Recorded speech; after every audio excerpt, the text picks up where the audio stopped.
tiro ao alvo aqui com as garotas e com esquemas de balas mostrando como funcionam.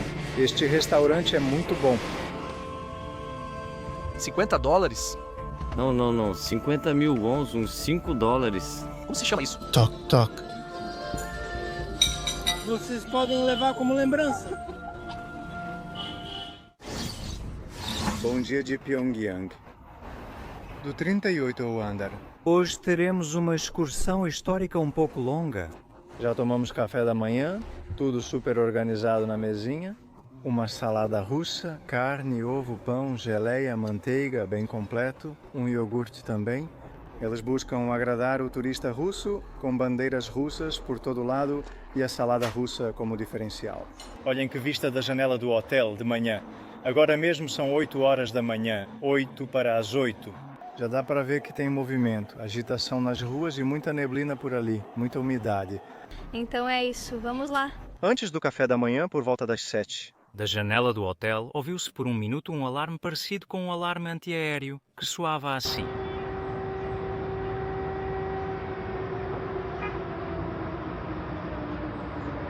Ao terminar, ouviu-se ao longe uma música alegre.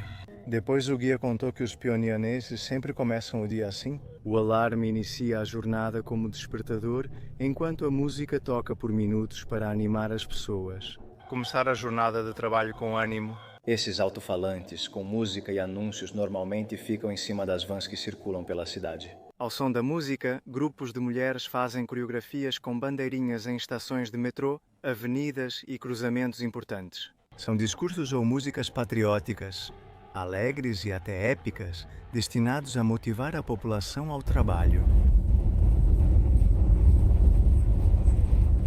Uma vez preparados para o segundo dia na Coreia do Norte, as vistas da ilha Yangak e da margem do rio se abriam diante de nós a partir do elevador de vidro, assim como algumas estruturas inacabadas perto do estacionamento, onde os ônibus já esperavam para partir. Nesse dia, enfrentamos mais de 3 horas de viagem até a cidade fronteiriça de Kaesong, na fronteira com a Coreia do Sul. À medida que nos afastávamos de Pyongyang, deixamos de ver grandes edifícios e largas avenidas pela janela, sinal de que estávamos entrando na Coreia rural, onde supostamente mora cerca de 1/3 dos norte-coreanos. Vacas, estradas de terra e campos de arroz com propaganda surgiram pela janela do ônibus. Assim como uma ou outra cidade pequena, com prédios administrativos e edifícios residenciais de 5 andares, clássicos da época soviética. Após deixarmos a capital, quase não havia carros nas estradas, só ônibus de linha e raros veículos. Era possível ver pedestres caminhando pelo acostamento em ambas as direções ou parados ao lado da estrada como se aguardassem carona. Poucos quilómetros depois, encontramos algo que parecia um pedágio, mas na verdade era um posto de controle onde pediram ao nosso guia a permissão para fazer a viagem até Kaesong. Esse posto geralmente fica nas entradas e saídas de grandes cidades ou rotas importantes, controlando o movimento dos cidadãos no país. Segundo Andrei Lankov, especialista russo em estudos coreanos, há um documento chamado Permissão de Viagem, essencial para viajar entre províncias sem dificuldades. Sem ele, você não compra passagens e pode ser detido se viajar sem o documento e for solicitado em controle. Por exemplo, se um sobrinho quiser visitar sua tia, ela deve enviar um pedido declarando que quer que o sobrinho venha. O chefe do seu grupo popular, que explicaremos nos próximos capítulos, seria como o responsável pelo seu bloco de apartamentos. É o responsável por analisar o pedido e encaminhá-lo, por sua vez, ao Comitê Popular para uma segunda verificação. Em certos locais da capital, era preciso enviar o pedido a outro departamento em Pyongyang para uma terceira aprovação. Após a aprovação da permissão personalizada pela burocracia, você recebe um cartão com faixa vermelha que permite viajar para outra região, onde constam seu registro, dados pessoais, datas e motivo da viagem. Porém, a situação muda se você mora em Pyongyang e tem o certificado de residente. Portadores desse certificado circulam livremente pelas regiões próximas sem solicitar permissões. Cerca de 1 hora após sairmos do hotel, paramos e encontramos algumas coreanas simpáticas em uma barraquinha montada para turistas. Quanto custa? $1, $1. E a maçã? Maçã, dólar dos Estados Unidos, $0,50. De acordo, 2 por $1. Bem... Isso aqui é chocolate? Sim, é chocolate. Esse aqui também é chocolate? Sim, sim. Então, um chocolate e uma maçã. Isso é seu, você é coreano? Sim, os chocolates são coreanos. As maçãs também? Sim, também. De acordo, muito bem. Disseram que a Coca-Cola daqui é a chinesa Strong Southern. Também tem Heineken aqui e depois tem mais souvenirs. Muito obrigado. Veja todo tipo de produtos coreanos aqui. O que é isso? Pão. Isso são batatas fritas? Não, são doces. Aqui tem todo tipo de balas e doces. Parada de 10 minutos para descanso. Para ir ao banheiro e comprar algumas lembranças. Eu não consegui resistir e comprei uma maçã coreana norte-coreana. Nem todo dia você pode dizer que come uma maçã daqui, né? Vamos ver como elas são. Está saborosa, hein? Olha, atrás de mim ficam os campos de arroz, milho e as montanhas. E agora é a vez do chocolate coreano. Quando eu ia comer, já me chamaram para o ônibus que vai nos levar, então vou fazer isso aqui dentro. Puro chocolate ao leite, mas não tem o mesmo gosto das que temos lá. Eu diria que a primeira diferença é que não é tão doce quanto as que são vendidas na Espanha. Antes do fechamento das fronteiras em janeiro de 2020, os passeios costumavam incluir a visita ao pavilhão da unificação como atração turística. Localizado na famosa zona desmilitarizada, conhecida popularmente como Zona Desmilitarizada e próxima à cidade de Kaesong. A zona de 240 km de comprimento por 4 km de largura separa os dois países e foi criada após o armistício que encerrou os combates da Guerra da Coreia em 1953, já que nunca houve um tratado de paz. Por isso, essa zona é um testemunho vivo das tensões da Guerra Fria. Frequentemente foi considerada um dos lugares mais militarizados e perigosos do mundo. Ao longo das últimas décadas, e especialmente na segunda metade do século passado, a zona desmilitarizada foi palco de vários incidentes, como a chamada Guerra Silenciosa, que durou de 1966 até 1969, e na qual estima-se que perderam a vida 500 sul-coreanos, quase 100 americanos e 250 norte-coreanos. Um dos incidentes mais marcantes foi o que ficou conhecido como o Incidente do Álamo, em agosto de 1976, quando as tropas americanas e sul-coreanas se prepararam para podar um álamo na área a fim de obter melhor visibilidade. Uma patrulha norte-coreana armada com barras de ferro os interceptou e começou a agredi-los, tirando a vida de 2 oficiais americanos. Poucos dias depois, os Estados Unidos enviaram arsenal por terra, mar e ar, incluindo porta-aviões, para assegurar a área. E encerrar de vez o Álamo em um dos momentos mais tensos dessa zona desmilitarizada, que resultou em um pedido de desculpas da Coreia do Norte. Esse tipo de confrontos armados entre patrulhas não são os únicos incidentes que ocuparam capas de jornais e manchetes. Nesses anos, foram registrados até 4 túneis norte-coreanos construídos e vários desembarques nas costas sul-coreanas para infiltração em massa de pessoal. Também casos como o norte-coreano que fugiu para a Coreia do Sul em 2017 e cujas imagens da fuga rodaram o mundo. Ou o soldado americano que desertou da Coreia do Sul em 2023 para a Coreia do Norte e foi detido e devolvido poucos meses depois. Embora em 2018 tenha ocorrido um marco histórico nas negociações pela reunificação, quando os líderes das duas Coreias se reuniram na vila onde foi assinado o armistício. Devido ao aumento das tensões nos últimos anos, o lado norte-coreano ficou fechado para visitas turísticas, embora ainda seja possível visitar pelo lado sul. As tensões já apareciam na saída de Pyongyang, na estrada para Kaesong. Desde 2001, o turista via o Arco da Reunificação, demolido em janeiro de 2024. Apareciam 2 mulheres com trajes tradicionais, representando Sul e Norte. E se uniam em um gesto de esperança enquanto seguravam uma imagem da Península da Coreia, sem fronteiras, unida. Kaesong, nosso destino, foi a primeira capital da Coreia unificada sob a dinastia Goryeo, que governou de 918 a 1392. E definiu a identidade cultural e política coreana por séculos. Após 3 horas de viagem por campos e aldeias, chegamos a Kaesong, cidade com cerca de 300 mil habitantes. Na entrada via-se prédios residenciais com fachadas renovadas e em bom estado. Pessoas passeando por suas ruas e andando de bicicleta. E claro, retratos de Kim Il-sung e Kim Yo-nil em prédios do governo e alguns cartazes com sua imagem. Nossa primeira parada em Kaesong foi a ponte Seonyuk, onde se considera que terminou a hegemonia da dinastia Goryeo. Aqui fomos recebidos pelo guia local, vestido, como já era costume, com roupas tradicionais coreanas, preparado para nos explicar os detalhes do local. Esta é a ponte Sonjuk, nomeada em 1392 após o assassinato do respeitado funcionário da dinastia Goryeo, Jeonmongju. Na primeira inscrição pode-se ler Jama, que significa descer do cavalo. Antes, eles se moviam a cavalo, então quando chegavam aqui, tinham que descer como símbolo de respeito a esse funcionário e ir a pé. Na inscrição seguinte, é descrito como um dos descendentes de Jeonmongju cercou a ponte como símbolo de respeito aos seus predecessores. A última inscrição foi feita por Han Zopong, um importante escriba. Do nosso país e diz ponte Sonjuk.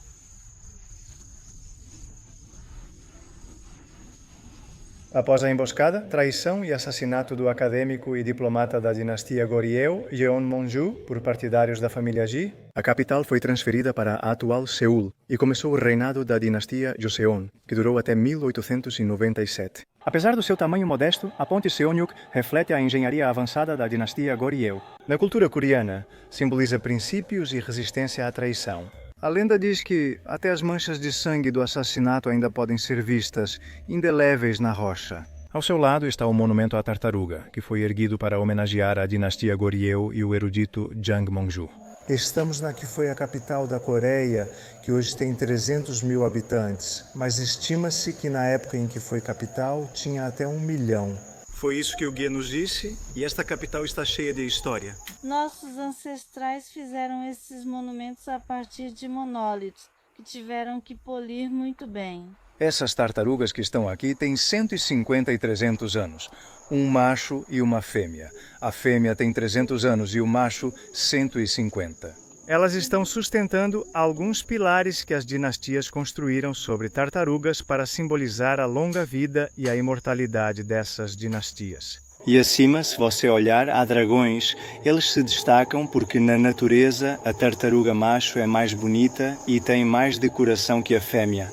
Reparem no nível de detalhe feito à mão na rocha maciça. E, segundo a tradição coreana, você tem que tocá-lo 3 vezes como presságio para viver 100 anos. Após essa breve pausa, seguimos para o próximo ponto do itinerário, a primeira Universidade da Coreia, fundada há mais de 1000 anos e atualmente sede do Museu da Dinastia Goryeo. No caminho, podemos olhar rapidamente pelas janelas do ônibus as ruas da cidade fronteiriça. No ônibus, cruzamos com pedestres e pessoas. Alguns acenam e muitos outros ficam olhando com cara de surpresa, querendo ver quem está lá dentro. Outros rostos diferentes dos quais eles não estão acostumados, muita gente de bicicleta. Pode ser que o asfalto nem sempre esteja nas melhores condições ou que as fachadas de todas as casas nem sempre estejam recém-pintadas. Seja zona rural ou cidade, tudo está muito limpo e bem cuidado, sem lixo ou entulho nas ruas e estradas. É comum ver pessoas agachadas limpando jardins, varrendo avenidas e entradas de prédios.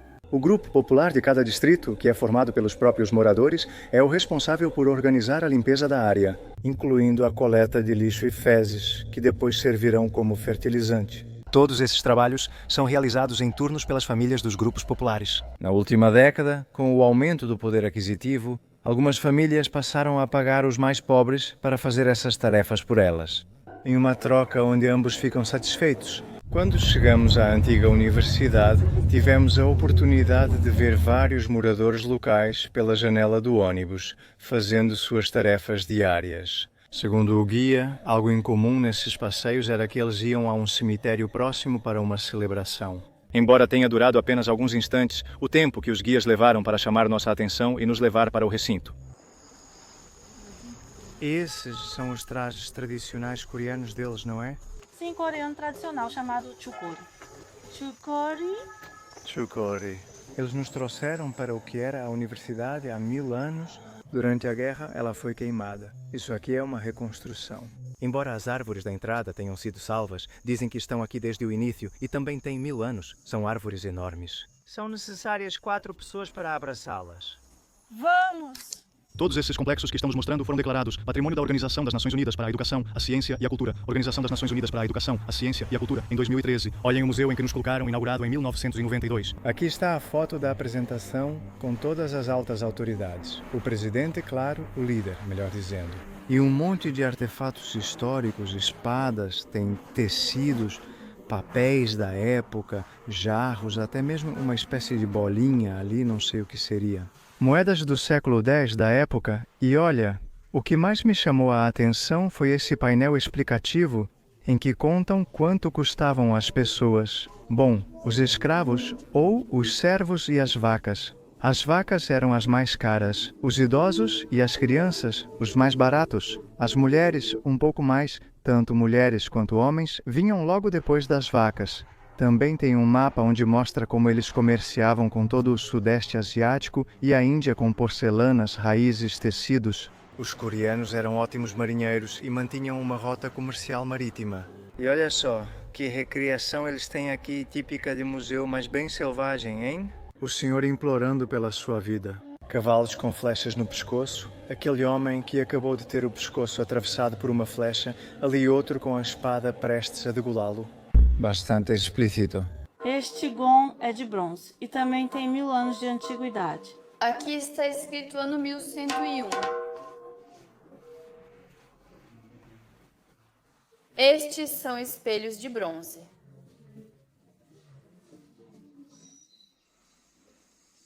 Olhem o que eles têm aqui. Não sei se vocês já viram uma árvore de kiwi. É como uma videira. Aqui está. Fala que colhem em um mês. Estamos em setembro, outubro e a colheita é em novembro. Antes de comer, nos trouxeram a uma loja de lembranças. Olhem a quantidade de selos diferentes que eles têm aqui à venda. Para colecionadores. Eles se parecem muito com a estética soviética da época, só que evoluíram para um estilo próprio, se vocês repararem. Quem gosta desse tipo de cartaz soviético sabe do que estou falando. Olhem, até selos com os visuais místicos. E também um monte de quadros muito bonitos, todos feitos à mão, também com fios, ou seja, não é só pintura. Isso, para vocês terem uma ideia, passa de 100 euros, 100 dólares. Depende do tamanho, pode chegar até 300. Eles têm até cosméticos coreanos que são muito famosos no mundo todo. Bom, aqui eles têm sua própria versão. Cosméticos Kaesong Koryo, Inchami Cosméticos. Tudo empresa estatal, imagino. É assim que a loja de souvenirs daqui se parece. Vou dar uma olhada nos cartões postais. Isso é o que vocês podem ver pelas ruas. Todas essas placas aqui são o que vocês podem ver pelas ruas. Há uma infinidade deles com proclamações ao governo, ao trabalho, ao esforço, à defesa contra o inimigo, à excelência esportiva. Olha, vocês têm aí até da Copa do Mundo. Inclusive, olha aqui uma família comprando presentes no período de Natal. Claro, não podia faltar o míssil balístico. E aqui vocês têm mais cartazes, estes dedicados à guerra com os Estados Unidos, a destruição do inimigo com a coronha do rifle. Ali você tem os Estados Unidos e a mão coreana. Eu ficaria dias olhando todos esses cartazes, são todos diferentes e realmente únicos.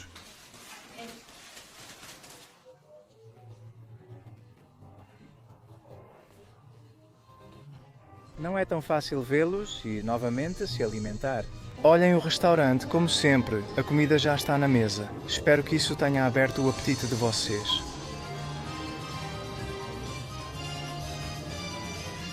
É como se fosse um salão de casamentos pequeno, um banquete. Ali ficam os assentos dos noivos, decorados com 2 patinhos em forma de coração e muitas flores. Você também tem karaokê nesse banquete. E você vê as músicas com a letra acompanhando e vão colocando imagens de soldados, de animais, do que for. Pansangui é uma comida tradicional coreana típica de Kaesong, geralmente servida nos restaurantes da cidade. Na Coreia feudal, quanto mais tigelas de bronze eram servidas, maior o status social da pessoa.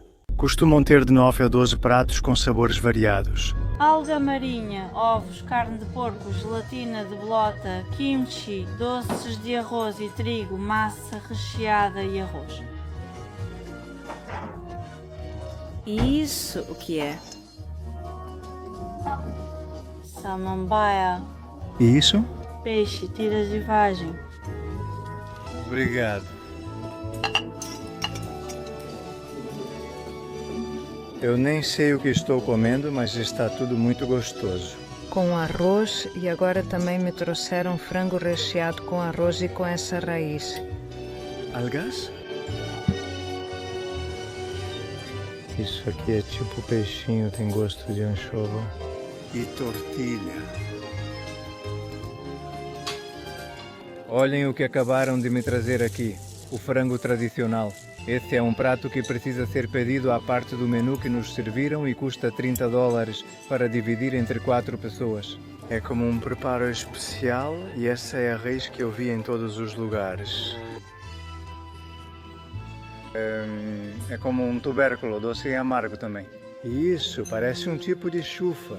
Enquanto nos serviam o frango com ginseng, me veio à cabeça a fome que o povo norte-coreano sofreu nos anos 90, após a queda do Bloco Soviético, conhecida como a Marcha Árdua. E assim como o frango com ginseng, um prato aparentemente simples e que seria acessível para comer toda a semana em países como a Espanha, aqui pode ser visto como algo muito valioso. Gestão de terra ineficiente e alta dependência de fertilizantes e subsídios soviéticos. Além de catástrofes naturais como inundações e secas, esses fatores fizeram a produção agrícola norte-coreana cair entre 1994 e 1998. Segundo dados oficiais, causou cerca de 250 mil mortes, embora o número exato seja incerto.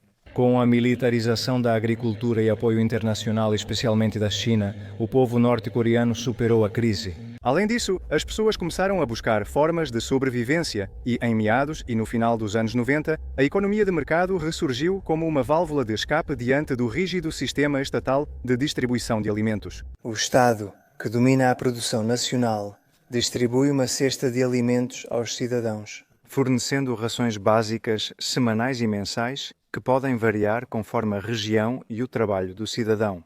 Por exemplo, um físico nuclear residente em Pyongyang tem mais acesso do que um agricultor de uma área rural a rações maiores e produtos mais valiosos, como a carne. Atualmente, cerca de 20% da terra é administrada privadamente, o que é ilegal na Coreia do Norte. Mas diante disso, o governo faz vista grossa, pois isso ajuda a alimentar as partes mais pobres da população, até mesmo nos dias de hoje. Os mercados informais, chamados Jangmadang, foram uma alternativa paralela ao sistema estatal de distribuição de alimentos. Permitem que cidadãos comprem e vendam bens e serviços indisponíveis nos canais oficiais. Começaram no final dos anos 90 com a fome e, com o tempo, foram se expandindo e diversificando, oferecendo uma ampla variedade de produtos como arroz, milho, verduras e carne, assim como produtos importados, principalmente da China. Roupas, eletrodomésticos, medicamentos e serviços como conserto, educação privada e atendimento médico também têm espaço nesses mercados. Atualmente, na Coreia do Norte, não existe um problema de fome. Apesar de possíveis períodos de escassez e desnutrição em parte da população,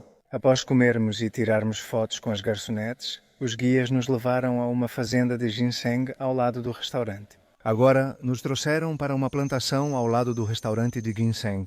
Pelo que entendi, eles comem bastante raiz aqui, sendo um dos principais ingredientes da dieta deles. De várias formas, pode ser cozida e tomada como chá também.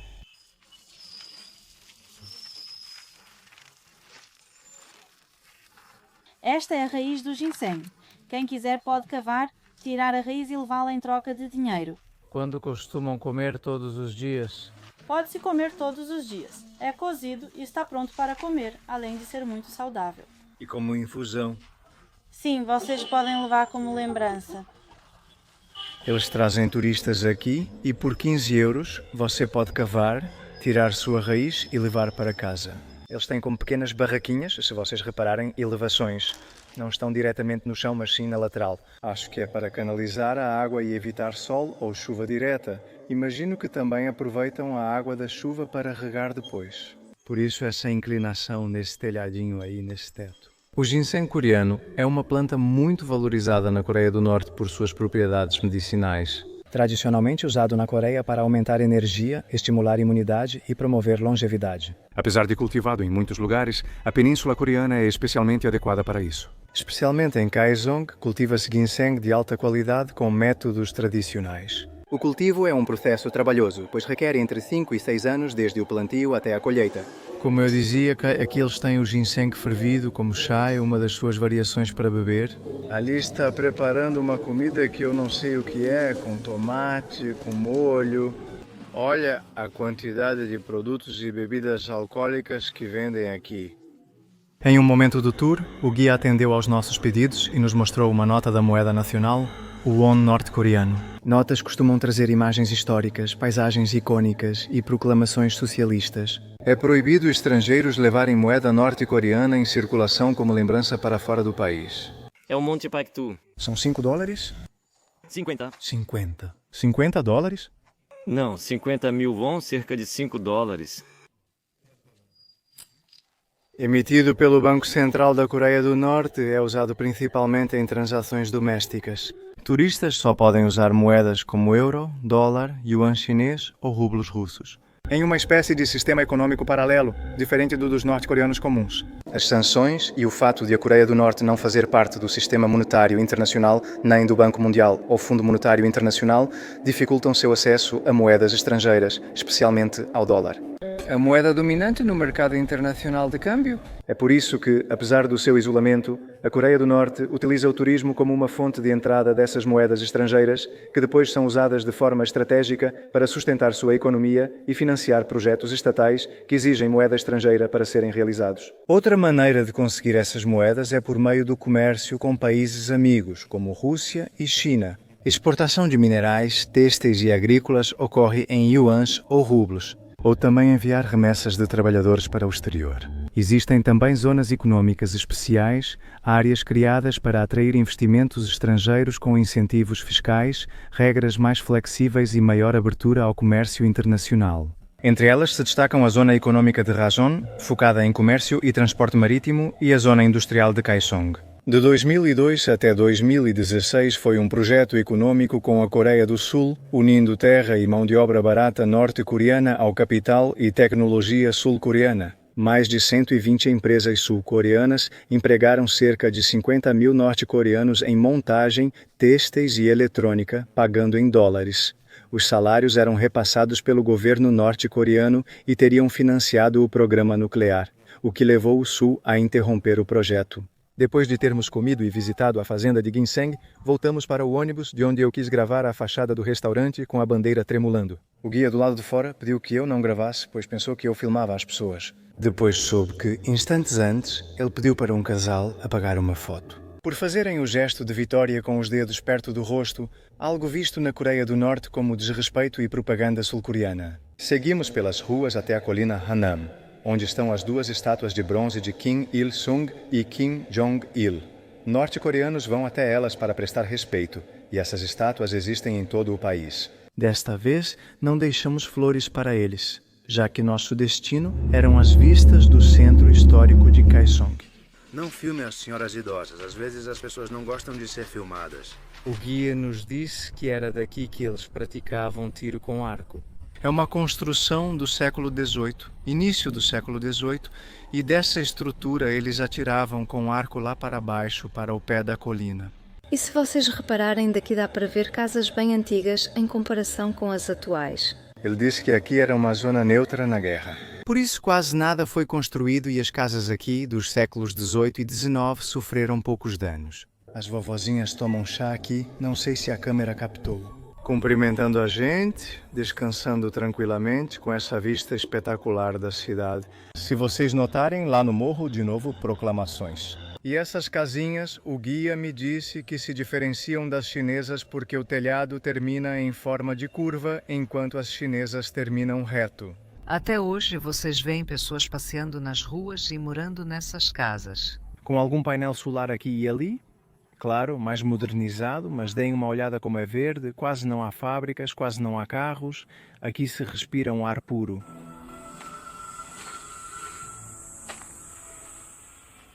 Bem, aqui começa uma musiquinha. Eles nos dizem para seguir o caminho. Kaesong foi a primeira capital da Coreia unificada e tem papel importante na história recente. Em 1945, após a Segunda Guerra Mundial, Estados Unidos da América e União Soviética dividiram a Península Coreana pelo paralelo 38. Na época, Kaesong ficava ao sul, sob controle dos Estados Unidos da América. Após a Guerra da Coreia e o armistício de 1953, a fronteira mudou e Kaesong passou para a Coreia do Norte. Única cidade relevante a mudar de controle no conflito, a Coreia do Sul está a 5 quilômetros daqui. Até 2008, sul-coreanos podiam visitá-la por algumas horas em grupos turísticos. Antes de irmos para a próxima parada, as senhorinhas, que pareciam só aproveitar o tempo livre, começaram a cantar para animar nossa vista da cidade antiga. No início, não sabíamos se era permitido gravar, pois em outras vezes os guias já chamaram a atenção do grupo. Gravamos sem consentimento, pois poderiam se incomodar, mas no fim permitiram e vimos que isso ocorreu a semana inteira com outros grupos turísticos.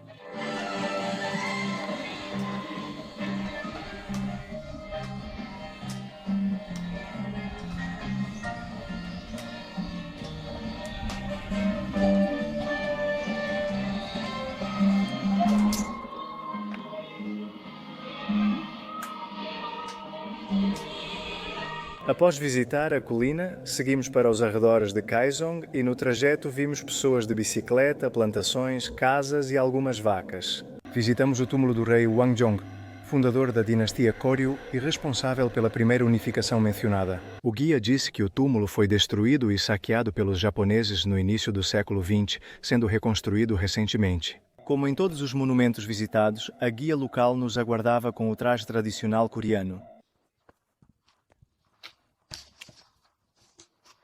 Cada vez que nossos ancestrais iam ao cemitério em datas especiais, lembravam de seus antepassados, limpavam os túmulos e voltavam para casa. O líder Kim Il-sung ordenou sua reconstrução para que ficasse bonita e ao fundo você vê gravada na pedra sua assinatura.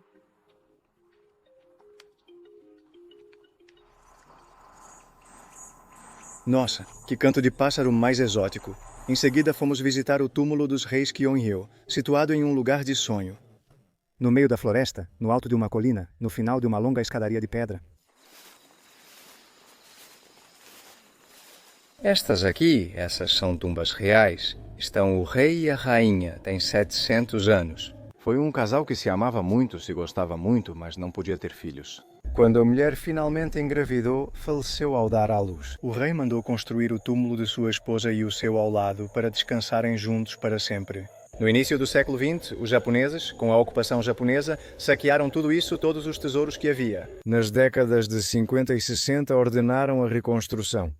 O que se vê hoje aqui tem um significado simbólico. Aqui estão os conselheiros, esses dois, e ali os soldados. O conselheiro mais próximo do rei tem mais barba e é mais velho que o jovem, pois tem mais capacidade para aconselhá-lo corretamente. E porém com os soldados é o oposto. O mais velho fica longe do rei e perto da linha de frente, pois acredita-se que tem mais força para protegê-lo do que o jovem. Embora tenham bombardeado muito forte esta área durante a guerra, na Guerra da Coreia, ela não desabou.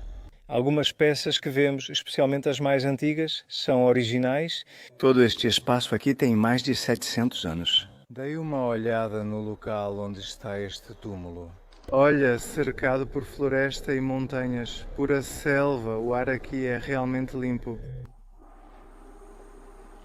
E, segundo conta a lenda, foi aqui que ele pintou o retrato da esposa dele, nesta casinha. O retrato ficava aqui, até que os japoneses o saquearam. Por fim, na cidade, encerraríamos o tour histórico no Portão Sul, no centro da Kaesong atual. No caminho, gravei novamente cenas do ônibus, como cartazes de líderes na estrada ou em prédios oficiais na praça. Multidão de pessoas de bicicleta ou a pé, parecendo voltar do trabalho. Também consegui ver ao longe alguns barracões de adobe e telhados de madeira, com a bandeira da Coreia do Norte tremulando. Algo que se assemelhava a um pequeno campo de trabalho. Pelo menos foi isso que entendi do guia, que quando perguntei do que se tratava, usou a palavra lager em russo. Provavelmente ele se referia a um campo de trabalho e cultivo comum. Por um instante pensei nos campos de trabalhos forçados e correcionais, onde enviam quem comete infrações ou crimes. Em russo, essa palavra também tem esse uso. Segundo Andrei Lankov, embora tenham tido auge em décadas passadas, o número desses campos de trabalho forçado no país caiu de 2 a 3 vezes nos últimos 30 anos. Segundo estimativas de imagens de satélite de 2016, o local poderia abrigar entre 80 e 90 mil pessoas. Embora seja difícil ter precisão e confiar totalmente nos números. Os campos de trabalho para condenados por desacreditar o regime ou prisioneiros políticos são separados dos presos por outros crimes. Por isso são dois sistemas distintos, com nomenclaturas diferentes. A Coreia do Norte tem baixa criminalidade. Segundo Lankov, muitos presos estão nos campos por fazerem piadas contra o regime ou sistema. Por exemplo, reclamar em público dizendo que vivem pior que porcos. Até os anos 2000, uma norma determinava que familiares de acusados de difamação ao regime também eram enviados a campos de trabalho e reeducação. Todos registrados no mesmo domicílio do acusado, lá cumpriam pena por vários anos ou até o fim de suas vidas, dependendo da gravidade do crime pelo qual fossem julgados. As condições de vida dos familiares eram sempre melhores que as dos culpados. No entanto, Kim Jong-un foi retirando essa norma de forma gradual desde que assumiu o poder em 2011 e, segundo Lankov, atualmente ela não estaria mais em funcionamento. Acabaram de nos parar no centro de Kaesong, também neste portão de 700 anos atrás. O centro está bem movimentado, ao menos para os padrões norte-coreanos. E, claro, não poderiam faltar os cartazes de propaganda por toda parte com as placas. Neste portão histórico também há um sino de 14 toneladas, também com 700 anos de idade, que esteve na maior igreja da região. Até que em 1500 a igreja pegou fogo. Ainda guarda, está preservado aqui até hoje, mas ainda guarda marcas de estilhaços ou tiros de estilhaços da época da Guerra Patriótica, como eles chamam aqui. É linda, com Buda, com dragões, com caranguejinhos, com um monte de inscrições. E deem uma olhada nos detalhes da porta. Quase todas as portas que vimos hoje têm a mesma composição, com florzinhas, cores muito artísticas. E vejam, bem no meio da praça de Kaesong, é assim que uma rua se parece aqui na cidade de Kaesong, que foi a capital da Coreia, capital histórica. Pessoas, claro, em suas bicicletas, um guarda organizando o trânsito. Os de branco não são militares e sim guardas de trânsito, com um uniforme semelhante ao dos militares, porém branco. O boné é muito parecido. Também, de novo, lá no fundo, mais cartazes de propaganda e proclamações. E ali uma tela que não sei se é da estação de ônibus ou de táxis ou algo assim, e um grupo de pessoas se reunindo. Está começando a chover e nós vamos nos recolher para jantar. Caso vocês fiquem curiosos, assim como eu, para saber o que estava escrito nos cartazes. Era possível ler mensagens como "Aplicamos fielmente as decisões da 9ª sessão plenária do 8º Comitê Central" e ver um grupo de trabalhadores. Em outro, lia-se "Vamos nos unir com patriotismo", acompanhado de imagens de um militar, um cientista, uma camponesa e alguém de terno. Ou também, vários trabalhadores e o lema "Tudo se desenvolve para marcar o início de uma nova era em que a região muda". Dos lados, 2 cartazes de letras brancas em fundo vermelho exaltavam o patriotismo e o cumprimento dos planos do partido. Após visitar Kaesong, retornamos para Pyongyang. Mais uma vez, pela janela do ônibus, vimos os prédios de uma das principais avenidas. Com algum slogan e algum prédio oficial e, claro, mais cartazes com mensagens de propaganda. Ao longe, uma ponte e vários coreanos abrigados esperando a chuva passar, e no alto da colina, mais slogans. Enquanto estamos voltando para o hotel, paramos novamente no posto de serviço, o único que deve existir. E dá para perceber como eles se esforçam para que o turista tenha novamente disponível tudo o que tínhamos de manhã e mudaram de lugar, nos receberam com as mesmas coisas que hoje cedo. Depois de cerca de 3 horas de viagem de carro, passando por vilarejos e cidades enquanto anoitecia, finalmente chegamos a uma iluminada Pyongyang, onde fomos recebidos por enormes blocos de apartamentos. O movimento nas ruas tinha diminuído consideravelmente em relação à parte da manhã e quase não se via pedestres ou alguma barraca de rua aberta. Antes de irmos para o hotel, fizemos uma parada para jantar em um restaurante um tanto peculiar.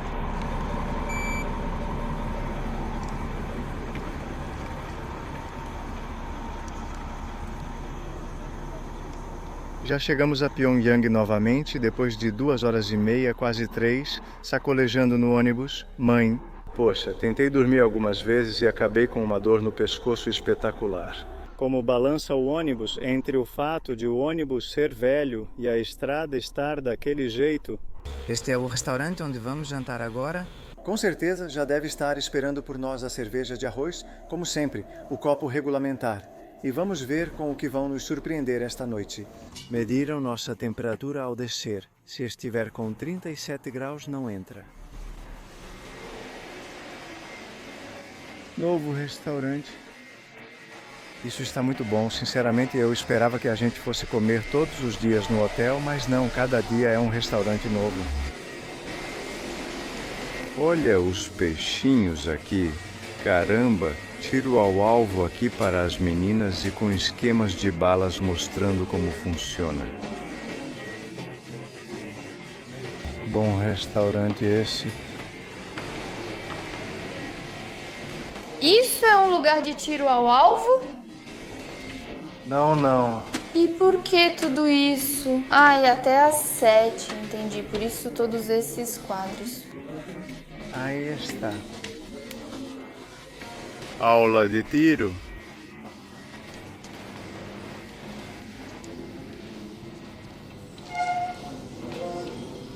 É um restaurante que também tem um campo de tiro para praticar.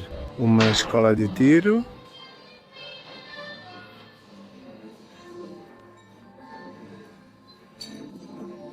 Como se chama isso? T-Talk. Vamos experimentar o toque, arroz prensado. Com marteladas.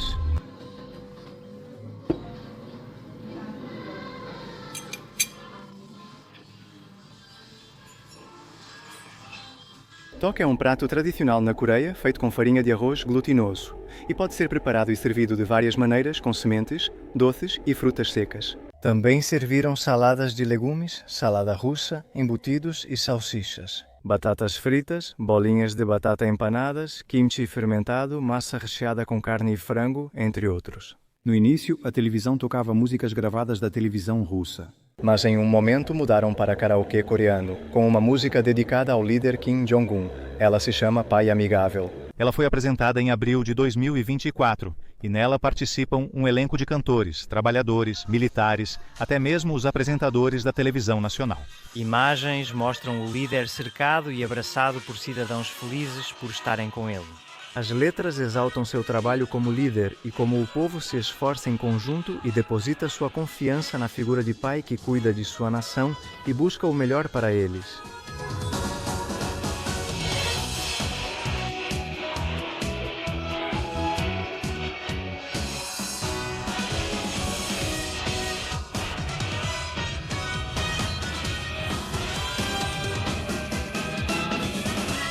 Após o jantar, fomos levados ao hotel, encerrando o segundo dia na Coreia do Norte. Não sem antes dar uma volta pelo restaurante giratório no último andar, de onde havia uma vista panorâmica do centro de Pyongyang, no melhor estilo de Wall Street dos anos 80 e 90. Outra coisa que esse hotel, Yankakdo, tem é um restaurante no andar mais alto, no 47º andar. É necessário trocar de elevador, pois 8 vão até o 43º andar e apenas 47º. Daqui vocês podem ter uma vista panorâmica de toda Pyongyang enquanto tomam um licor, uma cerveja, um saquê, um uísque, o que quiserem. Vocês têm o hotel moderno ali ao fundo, que continua sem uso, mas colocaram aquela tela enorme e ainda são 10h15, não chega a ser 10h30, mas vocês podem ver a cidade iluminada. Daqui a pouco eles vão apagar, tudo isso que está iluminado aqui vai ser apagado. Uma mesa para banquetes. É um restaurante bem ao estilo dos anos 80, 90, daquela época de Wall Street, né? Todos esses prédios, arranha-céus enormes que eram feitos com vistas envidraçadas para toda a cidade em 360 graus. Pois aqui vocês ainda podem ver isso em Pyongyang. Televisores TCL é assim que parece. Agora está vazio com alguns turistas por aqui. Somos o único grupo de 100 turistas no hotel agora, mas ele é bem grande, com cerca de 40 ou 50 mesas de vários tamanhos. E se não me engano, fica aberto até meia-noite. Pyongyang não é uma cidade muito iluminada, sinceramente. Tem diferentes bairros, se vocês repararem, iluminados. Do hotel dá para ver 3 ou 4 bairros, ou grandes quarteirões que devem ter uma distância de 1 quilômetro. Apenas avenidas de 1 quilômetro e 500 metros estão iluminadas. Tomando umas cervejas de arroz com vista de pássaro, enquanto experimentávamos alguns cigarros coreanos comprados na recepção por $1, encerrávamos o dia e nos preparávamos para o dia seguinte. Saúde!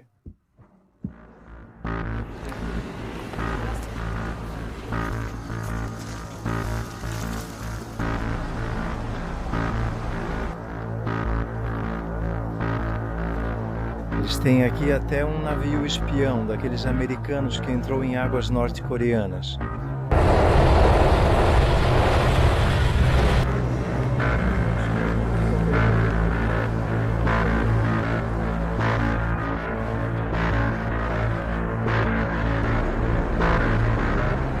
E aqui está o Piba Bar, o bar de cervejas.